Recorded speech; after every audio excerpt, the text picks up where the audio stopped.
첫 번째 강의가 또 너무 도전이 되고 은혜로웠습니다. 너무 감사합니다.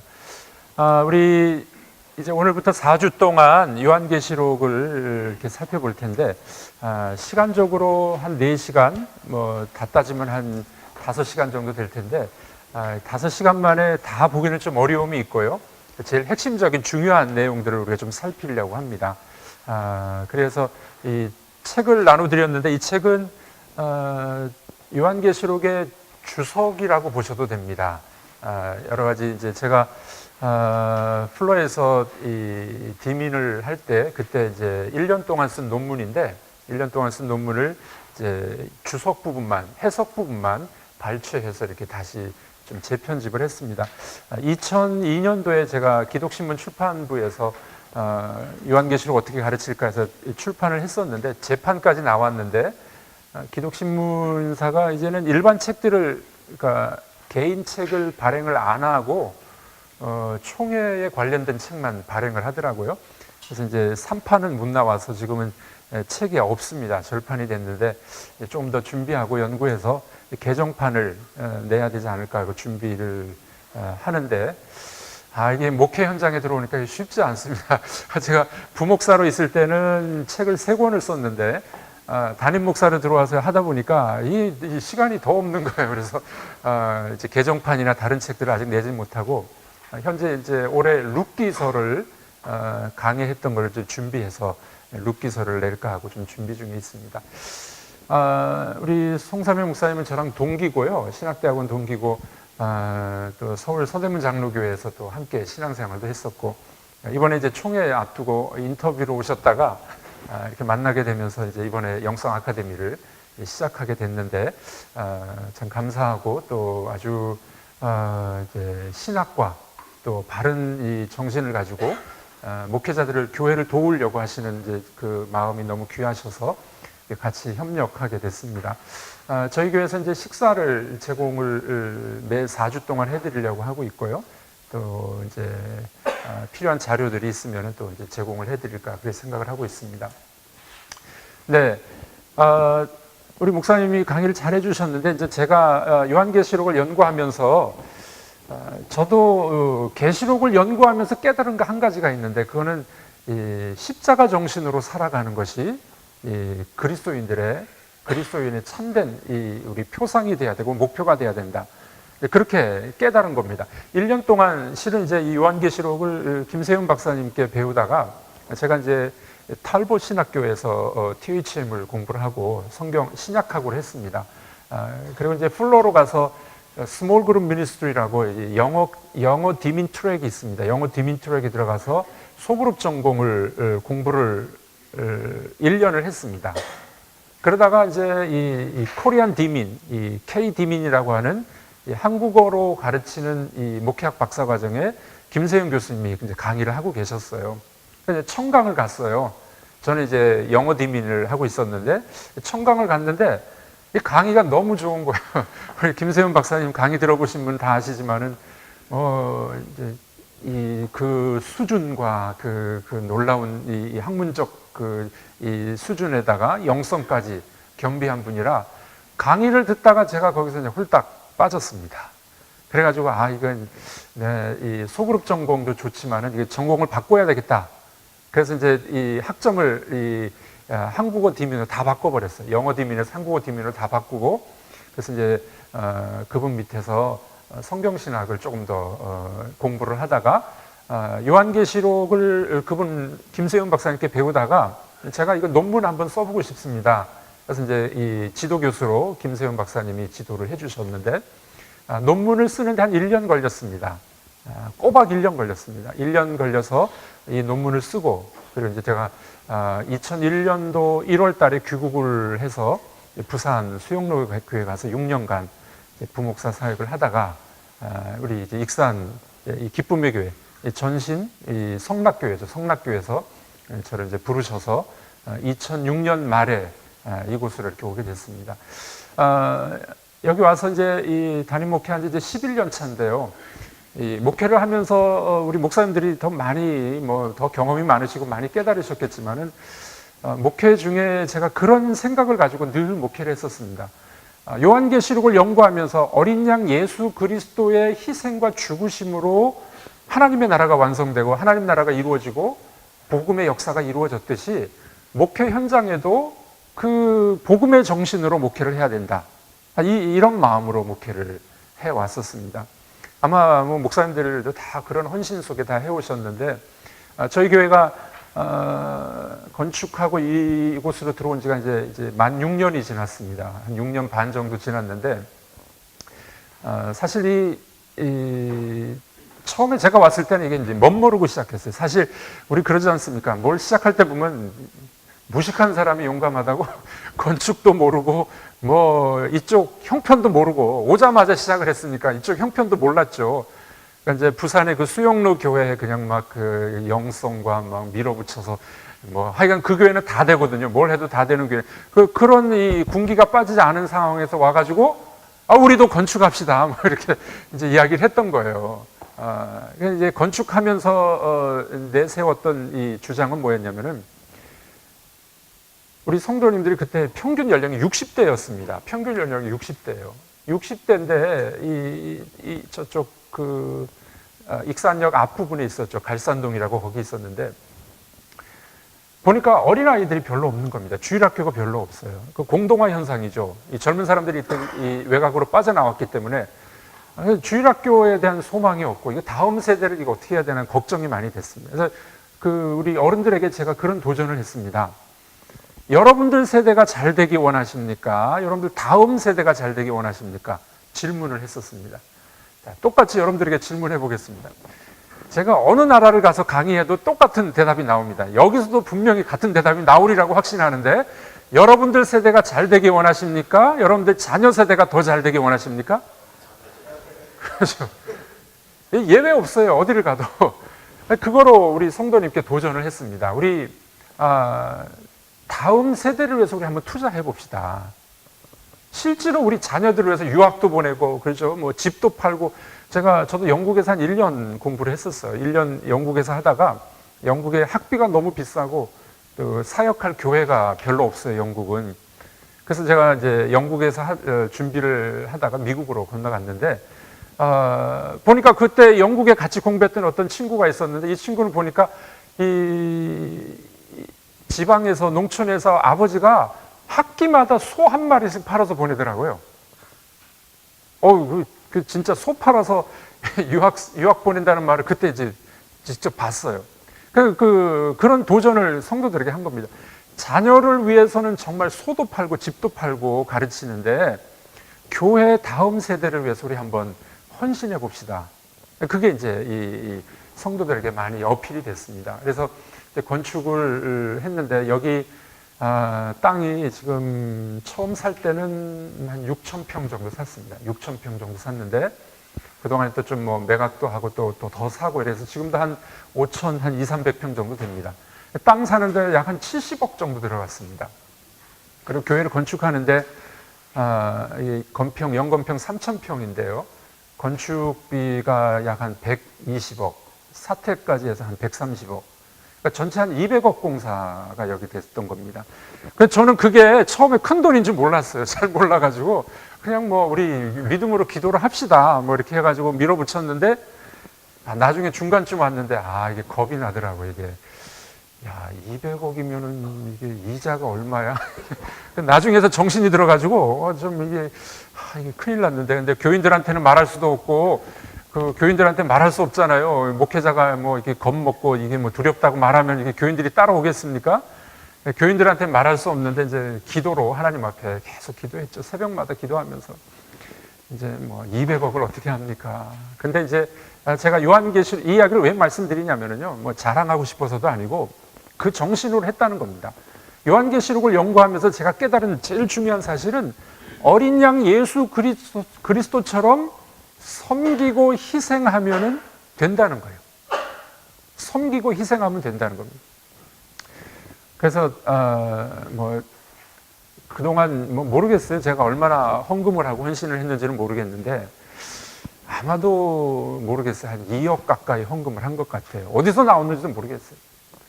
빚도 얻어보고 뭐 집도 팔고, 교인들이 사주신 뭐 그랜저 자동차도 2번씩 팔아서 헌금하고, 사택도 팔아서 놓고, 우리 어머님 돌아가셨을 때 그 조의금 들어온 것 다 드리고, 뭐 하여간 아이들 교육적금도 다 깨고, 뭐 하여간 뭐 여러분들 다 그렇게 하시잖아요, 보통. 그렇게 하면서 이제 이 헌금을 하고 또 기도하면서 나오다 보니까 목회자가 이 어떻게 하는가를 성도들이 보더라고요. 어떻게 하는가를 보더라고요. 그러면서 이제 이 장로님들, 건축위원들 또는 성도들이 따라주시더라고요. 따라주셔가지고 여러분 뭐 저희 교회는 이제 가난한 교회였거든요. 다 아시다시피 여기 가난한 교회였고 부자가 없는 교회인데 아마 지금까지 이 우리 성도들이 헌금한 액수가 약 70억 정도 됩니다. 우리가 800명대 건축을 시작했는데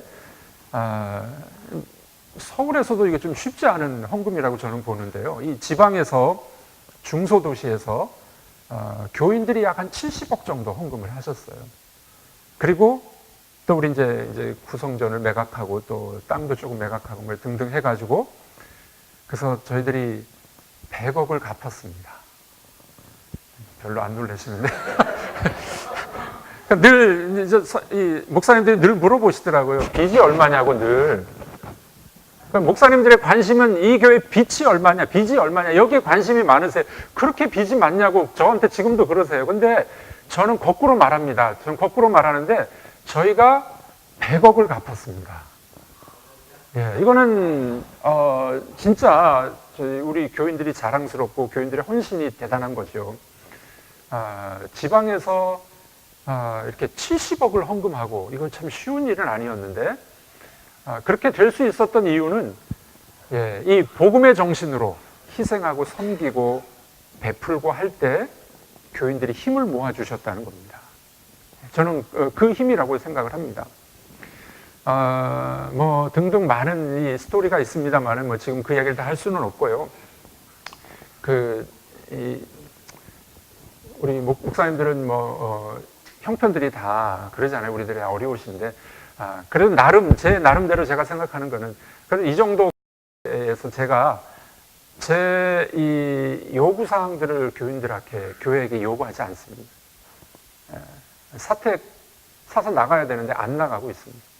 우리 부목사님들하고 같이 살고 있고요. 승용차 사달라고 전혀 그런 말 안 합니다. 교회 승합차, 신방용 승합차가 있는데 그거 지금도 타고 다니고 있고요. 또 외부 강의 또는 집회 나가면은 나는 교회에서 사례를 받으니까 다 교회 헌금을 합니다.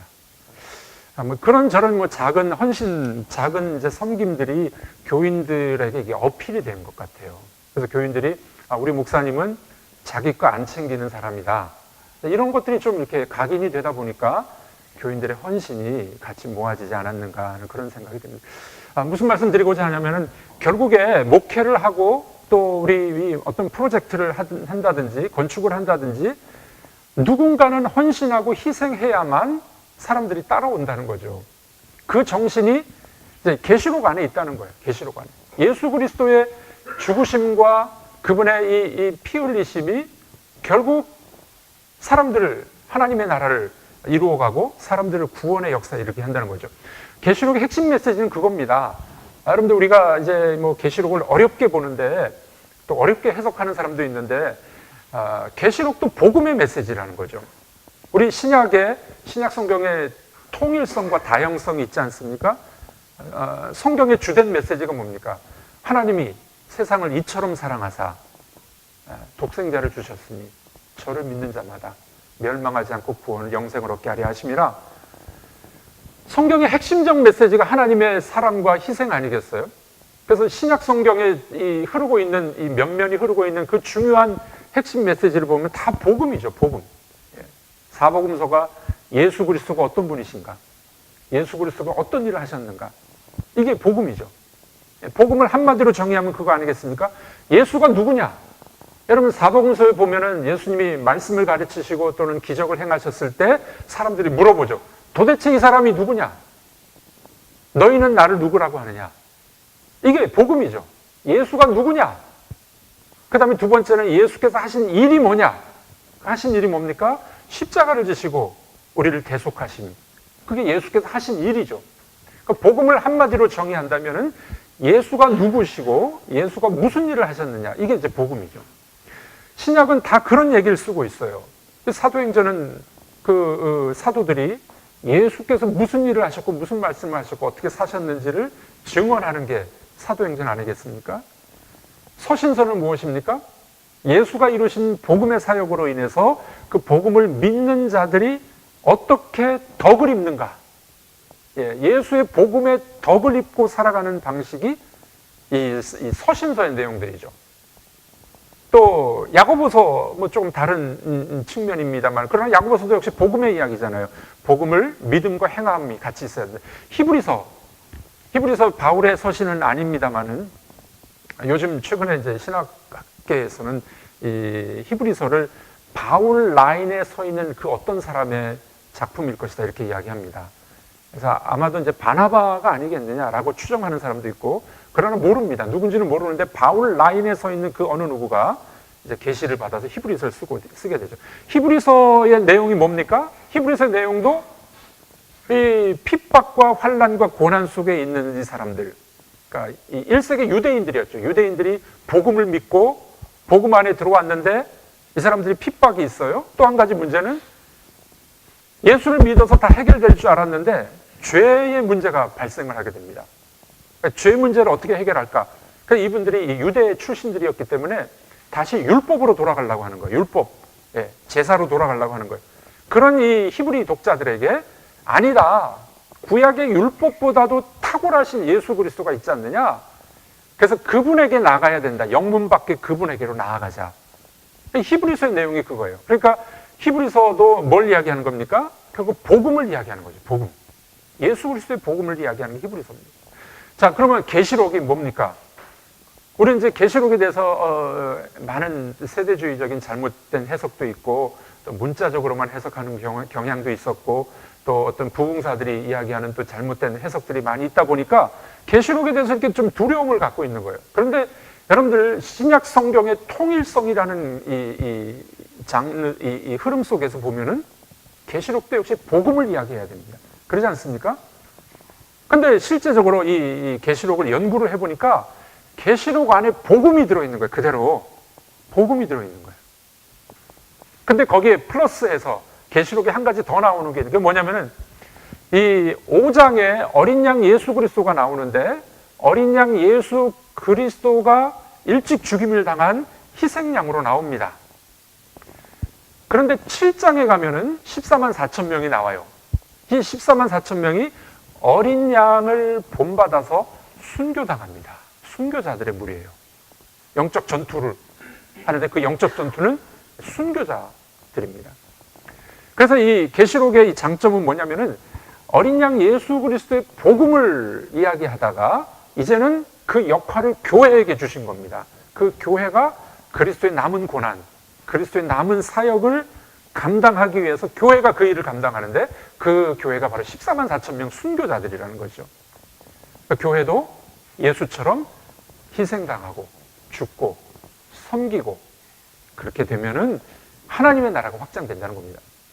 자, 이거는 이 계시록의 신학이면서도 성경의 이야기면서도 목회 현장에서도 동일한 원리죠. 동일한 원리죠. 목사가 죽고, 그렇죠. 아까 우리 목사님 이야기, 강den에서 기도하면서 죽으라. 제가 6년 동안 수영로교에서 부목으로 이렇게 이제 섬기다가 왔는데 늘 그 정 목사님 늘 그런 말씀하세요. 누가 문제야? 내가 문제지. 내가 문제지. 내가 죽어야 되고, 내가 기도해야 되고, 내가 하나님 앞에 바로 서지 못하고 누구를 바꾸려고 하느냐고. 목사들이 막 고함을 치고 막 설교를 잘하는데 지는 안 바뀌면서 그런다고.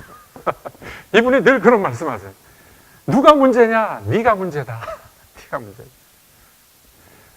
여러분들 우리도 그러지 않습니까? 목회 현장 속에서 사실 이 성도들을 바꾸려고 하는 설교보다는 내가 먼저 바뀌어야 성도들이 바뀌는 그런 일들이 일어나게 되죠. 그 영성에 대해서 참 귀한 말씀 해주셨는데 저는 그 영성이 여기 있다고 생각합니다. 십자가의 영성, 내가 그리스도로 본받아서 나도 섬기고 죽고 희생할 때 그때 거기서 교회 목회도 될 것이고 영성이 일어난다. 또 한 가지는요, 목회를 하면서 아직도 부족하지만 늘 생각하는 건 뭐냐면 말씀과 기도입니다. 결국 말씀과 기도죠. 제가 이 교회 부임해서 왔는데 보니까 전혀 모르고 왔습니다. 이 교회를 전혀 모르고 왔는데 부산에 있는 어떤 목사님이 저를 소개를 해줬어요. 이 교회 있는데 한번 갈 마음이 있느냐고 저보고. 그때 제가 기도하고 있었던 때였었습니다. 44살, 이제 막 44살 마지막 부분이었는데 기도 중에 있었는데 이제 그분이 와서 가겠느냐고 이야기를 하는 거예요. 그러니까 하나님이 기도 응답이잖아요. 계속 기도를 하고 있었는데 이제 그분이 와서 가겠느냐고. 그러냐고. 그러면 내가 기도 중에 있었는데 목사님이 이런 이야기를 하니 그러면 하나님의 뜻으로 제가 믿고 가겠습니다. 그리고 이제 대답을 했어요. 근데 그 상황이 어떻게 될지 몰랐죠. 그때 당시 아마 이 교회에서 뭐 6개월 전에, 제가 오기 6개월 전에 한 분이 김제에 있는 어떤 목사님이 이렇게 어플라이 했다가 뭐가 안 돼서 잘 안 되셨던 것 같아요. 그리고 이제 새로 청빙 광고를 해서 뭐 한 3명으로 축약을 해놓은 상황이었는데 그때 이제 제가 여기 소개가 된 겁니다. 그래서 이제 장로님들이 찾아와서 만나 뵙고 인사를 하고 저보고 오라고 해서 그러니까 이 교회 상황을 전혀 모르고 제가 왔었습니다. 전혀 모르고 왔는데 와보니까 상당히 좋은 교회더라고요. 예. 좋은 교회이면서도 또 문제가 또 많이 있었던 교회였었습니다. 그래서 뭐 이걸 어떻게 극복해 나갑니까? 이 목사 초년병이, 담임 목사 초년병이 극복해 나갈 수 있는 방법이 없잖아요. 그래서 늘 기도하면서 했던 방법은 하나님의 말씀을 늘 강론하는 것이었어요. 한 10년 동안 계속 하나님 말씀을 강론하고 처음에 어떤 일이 있었냐면요. 이 재직회를 하는데 제가 12월 23일 날 이사 와서 24일 날 이제 재직회를 한 겁니다. 재직회를 했는데 재직회가 무산이 돼 버렸어요. 담임 목사가 처음 왔는데 그래도 예의가 있지. 그러지 않습니까? 이 전라북도의 체면이 있지. 담임 목사가 처음 왔는데 그 다음 날 지금 재직회를 하는데 재직회가 무산이 돼 버렸어요. 우리 진 목사님하고 강 전사님 그때 아시죠? 재직회가 무산이 되면 전 그때는 뭐 이 정회를 하는 것도 몰랐어요. 정회를 하고 그 다음에 뭐 다시 이렇게 속개를 해야 되는데 폐회를 시켜버렸네. 다시 또 소집을 했었어요. 그 다음에. 그러니까 재직회가 무산될 정도로 뭐 문제가 좀 있었어요. 그래서 제가 그런 얘기 했었습니다. 앞으로는 절대 이런 재직회 하지 맙시다. 재직회 하려면은 하나님이 1년 동안 6개월 동안 부어주신 은혜를 감사하고 우리 축제 재직회를 하자고. 떡도 해서 만들어 먹고 음료수도 먹고 간증도 나와서 간증을 하고 회의는 짧게 하자고. 그때부터 바꾸기 시작했어요. 그리고 계속해서 말씀을 강론하고 기도하고 그것밖에 안 했죠. 말씀하고 기도하고 전도하고. 어느덧 그렇게 지내오면서 교회가 많이 얌전해졌습니다. 많이 얌전해졌습니다. 그리고 이 주변에 이제 아시는 분들은 뭐 아시겠지만은 그 기쁨의 교회는 그래도 괜찮은 교회야라는 소문도 좀 좋아지기 시작했고, 결국 중요한 것은 하나님의 말씀을 늘 우리가 뭐 잘하든 못하든 늘 하나님의 말씀을 계속적으로 강론하는 일과 그 다음에 기도하는 일, 전도하고 선교하는 일, 목회 본질적인 것들을 계속 해왔어요. 11년 동안 끊임없이. 그러다 보니까 하나님이 은혜를 주셔서 교회가 많이 얌전해지고 또 교회 본질적인 사명을 늘 감당하려고 그렇게 노력을 많이 해가고 있습니다. 서론이 좀 길었는데 이런 말씀 드린 이유는 뭐냐면은 이 신학적으로 요한계시록을 배우고 성경을 배우면서 그 원리를 목회 현장에서 그대로 적용해보고 그대로 살아보니까 이게 되더란 말이죠. 복음의 원리는 성경과 신학만이 아니라 우리 삶 속에서도 우리 목회 현장에서도 충분히 워킹하는 일이다. 그것을 이제 말씀드리고 싶어서 서론적으로 말씀드렸습니다. 여러분들이 이 정신만 갖고 있다면은 이 요한계시록의 정신을 다 여러분들 배운 겁니다. 계시록이 그거 이야기하는 겁니다. 임봉을 떼는 이야기, 나팔을 불고 대접을 쏟아붓는 이 재앙은 이 계시록의 이 재앙의 시리즈들이 핵심이 아니에요. 그러면 재앙이 왜 나왔느냐? 그 재앙의 시리즈, 7, 3개 시리즈가 나오는데 이 재앙이 나온 이유는 뭐냐면은 재앙으로는 사람들이 회개하지 않는다는 겁니다. 자, 질문해 보겠습니다. 여러분들의 초등학교, 중학교 때를 기억해 보시면서 나는 엄마 아빠한테 맞아가지고 걔가 천성했다. 나 바뀌었다. 나 얻어 터져가지고 바뀌었다. 별로 없으시죠? 조금 있습니다. 네, 그럴 수 있습니다. 되게 사람이 그 징계 받아가지고 바뀌기도 하지만 언제 우리가 바뀝니까? 은혜를 경험하고 사랑을 경험하면 그때 사람이 바뀌는 거예요. 그렇지 않습니까? 결국 하나님의 사랑과 은혜를 내가 깨닫고 은총 속에 들어와 보니까 내가 죄인임을 깨닫게 되는 거잖아요. 그 사람이 그래서 변하지 않습니다. 계시록이 그 이야기하는 거예요. 이 재앙으로만은 사람들이 회개하지 않아요. 그런데 교회가 죽습니다. 어린 양처럼 교회가 죽게 되면 그때 사람들이 회개하고 하나님 앞에 영광을 돌리는 그런 모습들이 뒤에 나타나게 되는 겁니다. 자, 그러니까 우리가 이 핵심을 잘 잡아야 된다는 거예요. 그동안에는 계속 재앙 이야기들만 너무 많이 했어요. 666이 어떻고 14만 4천 명 숫자를 푸는 것이 어떻고 이제 뒤에 다 나올 거예요. 숫자는 어떻게 풀어야 되고 666이 뭔지 14만 4천은 뭔지 뒤에 다 나올 겁니다. 그러나 제가 여기서 이제 이 핵심과 뼈대를 말씀드리는 건 뭐냐면은 그게 핵심이 아니라는 것이죠. 계시록의 핵심은 4장과 5장입니다. 4장은 하나님의 보좌, 5장은 어린 양 예수 그리스도. 하나님 중심적인 신학이에요, 계시록은. 그래서 그것을 본받은 7장에 14만 4천 명이 순교당하고 그 정신으로 살아가면 그때 세상이 회개하고 주께로 돌아오게 된다. 이게 이제 계시록의 핵심적인 메시지입니다. 그래서 요한계시록을 선교의 책이라고도 부를 수 있어요. 선교의 책. 우리가 전도할 때 전도가 잘 안 되는 이유가 뭡니까? 요즘엔 전도가 잘 안 됩니다. 이게 정말 전도가 힘들죠. 그러나 꾸준히 전도해야 됩니다. 전도에서 우리가 가장 필요한 게 뭡니까?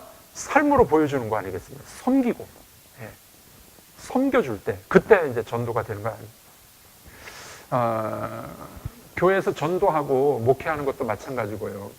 그리고 우리가 가정에서도 마찬가지 아니겠습니까? 가정에서 삶이 변하고 가정이 정말 천국 같은 가정이 되려면은 섬겨주고 희생하는 그런 모습이 있어야만 천국 같은 삶을 우리가 살 수 있다 하는 것이죠. 이 원리를 우리가 잊지 말고 찾아봤으면 좋겠습니다. 그래서 저는 사실 저희 교회 정도 되면 제가 새벽 기도회를 다 안 해도 괜찮거든요. 우리 부목사님들이 다 해주셔서 하시는데 저희는 새벽 기도가 1부, 2부가 있습니다. 5시가 1부가 있고 2부는 6시 반에 있는데 1부는 제가 일주일에 한 번만 설교합니다. 그리고 2부는 제가 거의 다 합니다. 2부에 새벽 설교를 할 때는 설교를 안 하고 큐티를 합니다. 같이 성도들하고 큐티를 합니다. 대체로 제가 그날 새벽 본문을 1시간 정도 묵상하고 큐티로 준비해오고 또 이 새벽 시간에 성도들하고 함께 한 30분, 40분 정도 큐티하면서 나눔을 하게 됩니다. 거기에서 저의 영성이 살아나더라고요. 여러분들도 다 그렇게 하시겠지만은 매일매일 하나님의 말씀을 제가 묵상하고 그 원리를 끄집어내고 같이 나누고 살아가려고 노력하고 여기에서 하나님의 말씀의 영성이 저에게 살아나는 것을 느끼게 되고요. 그걸 바탕으로 해서 이제 이거는 큐티잖아요.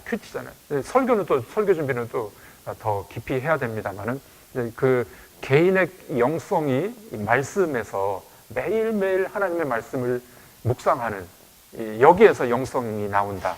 저는 그렇게 생각을 합니다. 그러니까 정리를 다 하죠. 여러분들 8년 동안만 큐티를 하면요 성경 66권을 다 큐티할 수 있습니다. 8년간 하면 그걸 다 정리를 합니다. 정리를 해서 요약되고 정리된 것들을 나중에 이제 설교 준비할 때는 거기 살을 더 붙이면 되니까 그냥 미리미리 그걸 다 해놓는 거죠.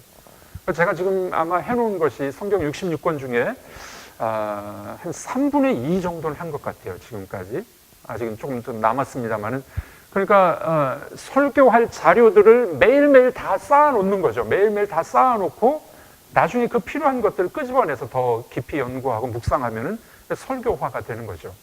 그렇게 이 말씀 사역, 말씀을 준비하고 연구하고 묵상하는 그런 자료들을 제가 쌓아놓고 있습니다. 그러니까 이제 그 말씀드리는 이유는 우리가 요한계시록을 연구할 때 그 원리가 뭐냐, 그것과 우리 이 목회 현장에서 어떻게 실제적으로 적용하고 있느냐, 이런 부분들을 같이 한번 생각해 봤으면 좋겠습니다. 오늘은 이 신학적인 틀 부분을 잠깐 살펴볼 겁니다. 그리고 남은 3주간에는 계시록에서 중요한 장들을 중요한 부분들을 해석을 같이 할까 합니다. 지금 드린 이 책은요, 전체가 다 주해가 되어 있습니다. 전체가 다 주해가 되어 있어서 여러분들 읽어보시면은 도움이 될 만한 그런 부분들이기 때문에 그렇습니다. 자, 오늘은 여러분들 이 4페이지 보시면은 계시록에 나타난 중요한 신학적인 틀을 먼저 우리가 작업을 하고 그다음에 본문으로 다음 주부터 들어가도록 합니다. 자, 여기 4페이지 보시면은 1번에 이제도 계시고 전에도 계셨고 장차 오실 이 계시록 4장과 5장이 핵심장이에요. 아까도 말했지만은 이 재앙 시리즈들에게 너무 초점을 맞추지 말라는 거예요. 핵심은 4장과 5장입니다. 4장과 5장. 4장은 보좌에 앉아 계신 하나님의 이 보좌가 나타나고 있죠. 거기 함께 보겠습니다. 계시록이 강조하는 것은 하나님 중심적인 신학입니다. 이는 계시록 자체의 특유한 교리와 함께 신약 전체에 있어서 가장 위대한 공헌입니다. 삼위일체론이 마지막으로 정립되는 것이 요한계시록입니다. 초대교회 안에는요, 처음에는 유일신 하나님 아버지만 알고 있었잖아요. 예수님이 나와 아버지는 하나다라고 이야기했을 때 뭐 예수님 죽이려고 했고, 성령론에 대해서도 잘 모르다가, 그러다가 이제 고린도후서 13장에 가서 성부와 성자와 성령의 이름으로 축도하는 부분이 나오고, 간헐적으로 삼위일체가 함께 나옵니다. 그런데 이 요한계시록에 와서는 이 삼위일체에 대해서 아주 극명하게 다 드러나요. 아주 극명하게 드러납니다. 자, 1번 보겠습니다. 신적 삼위일체. 1장 4절에서 5절은 삼위일체적인 인사가 나옵니다. 여기에는 다 기록을 제가 못 해놨는데요. 계시록은요, 장르가 한 3가지 장르가 됩니다. 첫 번째 서신서. 7교회에게 보내는 편지죠. 서신서의 특징이에요. 두 번째는요, 예언서. 세 번째는 묵시문학입니다. 묵시문학. 이 3가지 이 장르를 갖고 있는데, 지금 이 7교회에게 보내는 이 문안인사가 나오죠. 문안인사. 이것이 이제 삼위일체적인 인사로 나오게 됩니다. 여러분들, 바울 서신이나 서신서에 보면 서신서 특징이 있습니다. 서신서 특징은 당시 헬라 문화권에서 서신서를 쓸 때 그런 틀을 가지고 썼어요. 그 틀이 뭐냐면 X to Y, 그 다음에 greetings, 인사, 그 다음에 Thanksgiving, 감사 섹션, 이렇게 나옵니다. X는 발신자입니다. 발신자가 to, 누구에게? 수신자가 나오죠. 그 다음에 문안인사가 나옵니다. 하나님 아버지와 예수 그리스도로 말미암아 문안하노니, 이렇게 나오죠. 문안인사가 나오죠. 그 다음에 감사 섹션이 나와요. 너희들의 믿음으로 인하여서, 너희들의 착한 행실로 인하여 하나님 앞에 감사를 드린다. 이게 감사 섹션이 나오죠. 이게 이제 서신서의 이 앞에 틀입니다. 계시록도 이 서신서의 틀을 가지고 있어요. 서신서의 틀을. 그래서 이제 이 1장 4절과 5절에 보면은 삼위일체 하나님의 문안인사가 여기 나오게 되죠. 아주 독특한, 계시록만이 갖고 있는 독특한 그런 부분입니다. 자, 이번에 보시면 신적 명칭이 나오는데, 처음에 1번은 알파와 오메가. 네. 1장 8절에 나오는 구절, 우리 한번 거기 이 구절이 쓰여져 있는데 같이 읽어보시겠습니다?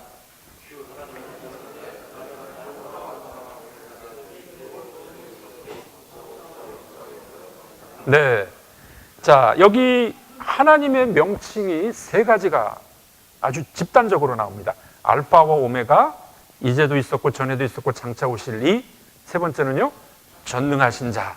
예. 계시록에서 하나님에 대한 호칭이 네 가지가 나오는데 이 오늘 1장 8절에 세 가지가 다 나왔어요. 한 가지 더는요, 보좌에 앉으시니. 이렇게 해서 이제 하나님에 대한 명칭이 네 가지 정도가 계시록에 나오게 됩니다. 이 하나님의 자기 선언은 예수 그리스도의 자기 선언과 상통합니다. 예. 1장 8절과 1장 17절이 하나님은 나는 알파와 오메가다라고 말씀하셨는데 그리스도도 나는 처음과 나중이다 이렇게 인사하시죠. 그래서 이제 하나님과 예수 그리스도가 이 동격으로 나올 때는 이위일체 이렇게 이야기하죠. 신학자들은 그렇게 이야기합니다. 그리고 이위일체가 뭐 이단이 아니라 하나님과 성부 하나님과 성자 예수가 나올 때 그런 경우, 또 어떤 경우는 성령 하나님과 성부 하나님이 같이 나오는 경우, 이런 경우들이 있죠. 또 이 계시록과 같이 이 삼위가 함께 나오는 경우 이렇게 나오게 됩니다. 그 다음에 또 21장 6절과 22장 13절에 보면은 여기도 하나님과 그리스도가 같은 호칭을 여기 쓰고 있습니다. 왜 그럴까요? 네, 동일하신 분임을 강조하기 위해서 그렇습니다. 그러니까 이 계시록 안에 보면은요, 이 삼위일체에 대해서 아주 극명하게 그리고 분명하게 말씀하는 것이 계시록의 하나님의 명칭이다라고 볼 수 있습니다. 네. 여기 뭐 7번 나온 것, 그것은 다 이런 뜻이 있다는 거죠. 전능하신 주 하나님과 보좌에 앉으신 이는 계시록에서 7번 언급되어집니다. 이는 7개의 축복들, 예, 거기 구절들이 나왔죠. 7개의 축복들이 복의 충만함을 보여주듯이 7번에 걸친 하나님의 명칭들은 하나님의 충만함을 가르치고 있습니다. 그러니까 계시록이 아주 잘 짜여진 이 구조와 틀을 갖고 있어요. 제가 반모섬을 몇 년 전에 가봤는데요. 이 계시록 쓸 때는 못 가봐가지고 참 죄송했었습니다. 사도 바울에게 대단히 요한에게 대단히 죄송한 마음을 가지고 이 계시록을 연구했는데 저희가 몇 년 전에 이제 이 소아시아 쪽에 반모섬을 가봤는데 거기 계시동굴에 들어가 봤어요. 계시동굴에 들어가서 한번 설교를 했습니다. 외국인들도 막 듣더라고요. 그래서 그 참 감회가 새로웠는데 거기 가면은 이 기념품을 판매하는 곳에서 사도 요한이 계시동굴에서 계시를 받는 장면이 나오고 그 옆에서 7 집사 중에 한 명이 기록하는 장면이 나와 있습니다. 아주 유명한 그림이에요. 나중에 가보시면 그거 한번 사보십시오. 우리는 보통 이 계시를 받을 때 바로 그냥 딕테이션 받아 적는다라고 생각을 하잖아요. 물론 받아 적었겠죠. 그러나 우리 이 영감서를 어떻게 이야기합니까? 유기적 영감서를 이야기하지 않습니까? 받은 계시의 말씀을 이 요한이 오래도록 묵상하는 겁니다. 그 공동체에게 주어주기 위해서 요한의 공동체가 오래도록 묵상하면서 이 요한계시록을 기록을 해요. 그래서 이 앞뒤 짝이 다 맞고요. 틀이 다 맞아요. 틀이 다 맞고 짝이 맞아요. 그리고 숫자적으로도 보면 7이 맞아지고 또 뭐 28은 왜 나오냐면 7 곱하기 4는 28이에요. 7은 완전수인데 4는 땅의 숫자입니다. 각 나라와 족속과 방언과 백성. 계시록에 나오는 이 4라는 숫자는 땅의 숫자입니다. 그래서 7 곱하기 4는 28이 나와요. 어떤 경우는 어린 양의 또는 하나님의 명칭이 28번 나와요. 그거는 완전수인데 땅에 가득한 완전함. 그거를 이제 묘사하기 위해서 28번을 기록합니다. 자, 이런 것들을 신학자들이 연구해 보니까 계시록은 하나님이 주어주신 계시의 말씀인데 이것을 이 1세기 이 요한의 공동체에게 필요하게 묵상해서 이것을 기록을 했다.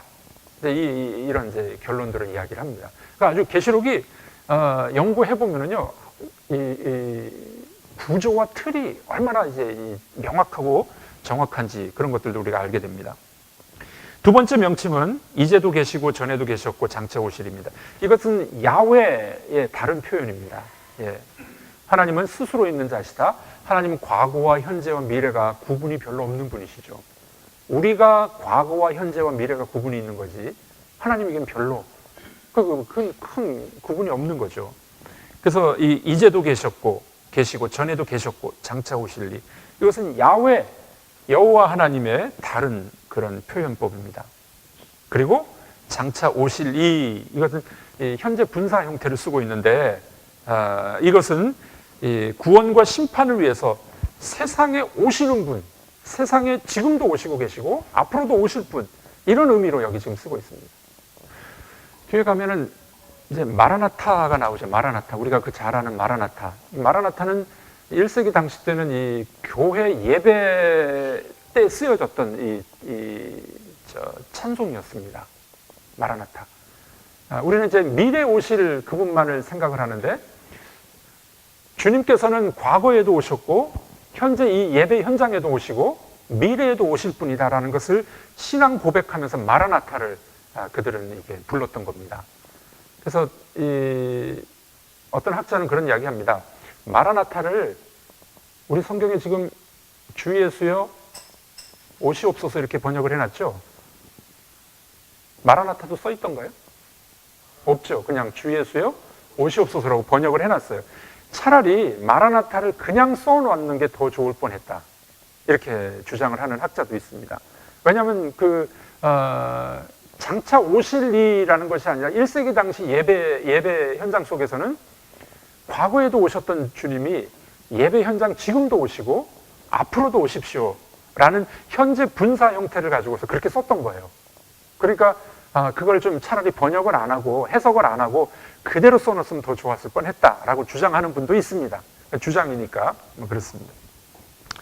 네, 세 번째 명칭은 전능하신 주 하나님입니다. 몇 번 나옵니까? 7번 나옵니다. 7번. 다 의미가 있죠? 7번씩 나와요, 이렇게. 예. 전능하신 주 하나님은 대적할 수 없고 만물 위에 뛰어난 힘과 그 역사를 주관하시는 주권을 말하게 됩니다. 자, 네 번째 명칭 보좌에 앉으시니, 이것도 7번 나와요. 7번. 참 놀랍지 않습니까? 예, 보좌에 앉으시니, 이 보좌의 환상이 4장인데요. 이 4장을 이제 간략하게 말씀드리면 이겁니다.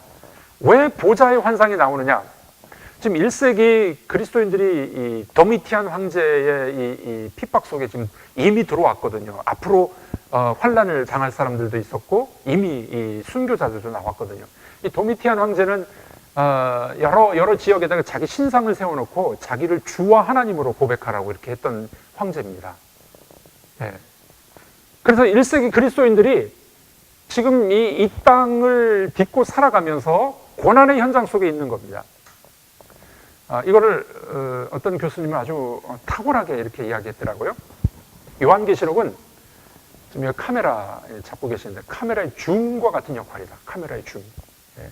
시간적 초월이라는 거예요.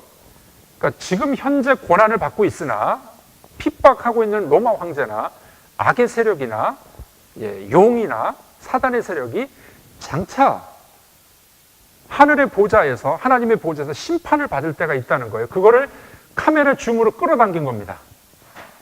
끌어당겨가지고 그 시각을 보라는 거예요. 지금은 고난과 핍박이 있으나 장차 우리가 승리할 것, 하나님께서 심판하실 것을 끌어당겨서 보면 지금 고난과 환란을 능히 이길 수 있습니다. 이 용기가 되지 않습니까? 그런 거예요. 두 번째는요, 공간적 초월이에요. 공간적 초월. 이 보좌 환상이 나오는 이유는 뭐냐면은 이 땅에 도미티안 황제가 지금 다스리고 있고, 현재로 말하면은 뭐 악의 세력들도, 악한 통치자들이 통치하고 있어서 자기들이 주권자처럼 행세하고 있으나, 하늘을 보면은 천상에는 하나님이 앉아 계셔서 하나님이 역사를 주관하시고 통치하신다는 거예요. 그러니까 공간적으로 카메라 줌을 끌어당기는 겁니다. 하나님의 보좌를 이 땅으로 끌고 내려와서 그렇게 보라는 거예요.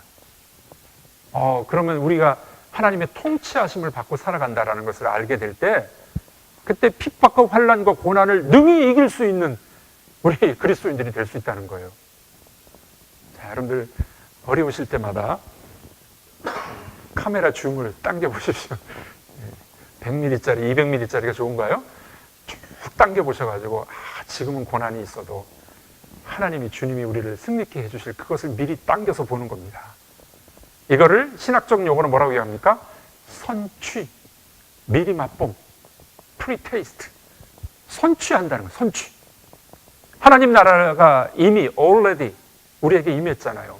But not yet. 아직 완성되지 않았지만 이미 하나님 나라를 선취하고 우리가 살아가야 된다는 거죠.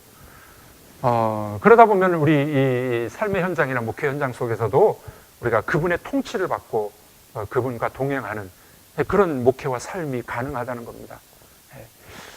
이마트나 홈플러스 가면은 이 주말에 주로 뭐가 많이 있습니까? 이게 맛있는 거 만두 구워서 잘라 놓습니다. 하나도 아니고 이만큼 잘라 놓습니다. 그러면 그거 이렇게 먹습니다. 그러면 맛있어요. 그러면 맛있다 보면은 사죠. 이 그 전략이 참 좋습니다. 지금 하나님 나라가 우리에게 완성은 안 됐잖아요. 완성은 안 됐는데 already 이미 임한 하나님의 나라를 우리가 경험하고 살아갈 수 있다는 거죠.